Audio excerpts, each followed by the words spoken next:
बांधकाम कामगारांसाठी अतिशय आनंदाची बातमी समोर येत आहे। बांधकाम कामगारांना आपला अर्ज ऑनलाईन करताना योजनेचा क्लेम घेण्यासाठी व आपला अर्ज रिन्यू करण्यासाठी जी काही वेबसाईट लागत असते ती वेबसाईट मागे काही दिवसापूर्वी आचारसंहिता चालू असल्या कारणाने वेबसाईट बंद करण्यात आली होती व योजना देखील थांबली होती। आता ही योजना देखील सुरू करण्यात आली आहे व आचारसंहिता संपल्या कारणाने ही वेबसाईट देखील सुरू करण्यात आली आहे। तर बांधकाम कामगारांना अतिशय आनंदाची बातमी आहे की या योजनेसाठी अर्ज करताना जे काही अर्ज लागत असतात ते आपण आपल्या टेलिग्राम चॅनलवरती दिलेले आहेत। त्याची लिंक तुम्हाला डिस्क्रिप्शनमध्ये भेटून जाईल। ते डाउनलोड करायचे आहे व ते टेलिग्राम चॅनल देखील जॉईन करायचं आहे। त्या कारणामुळे की आपण आपल्या या योजनेसंदर्भातची नवनवीन माहिती जी असते व या योजनेचे जे अर्ज असतात आपण ते टेलिग्राम चॅनलवरती देत असतो, तिथून तुम्हाला ते डाउनलोड करायला सोपे असतात। तर सध्या ही योजना सुरू झाली आहे देखील, पण सध्या याच्यावरती लोड खूप येत आहे, त्या कारणामुळे सध्या वेबसाईट पूर्णपणे चालू होत नाही आहे।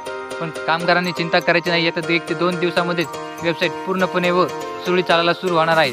त्यामुळे कामगारांनी चिंता न करता आपले जे काही अर्ज असतात त्या अर्जासाठी लागणारे जे कागदपत्रे आहेत ते सर्व आधी काढून ठेवायचे आहे, जेणेकरून जेव्हा वेबसाईट सुरळीत चालायला सुरू होईल तेव्हा आपण आपला अर्ज ऑनलाईन करू व या योजनेचा फायदा नक्की घेऊ।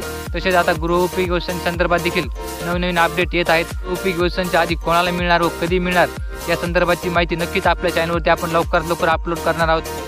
तसेच अशीच माहिती पूर्ण व्हिडिओ बांधकाम कामगारांच्या व महाराष्ट्र शासनाच्या नवनवीन योजनेची माहिती पाहण्यासाठी चॅनल सबस्क्राईब करून नक्की ठेवा।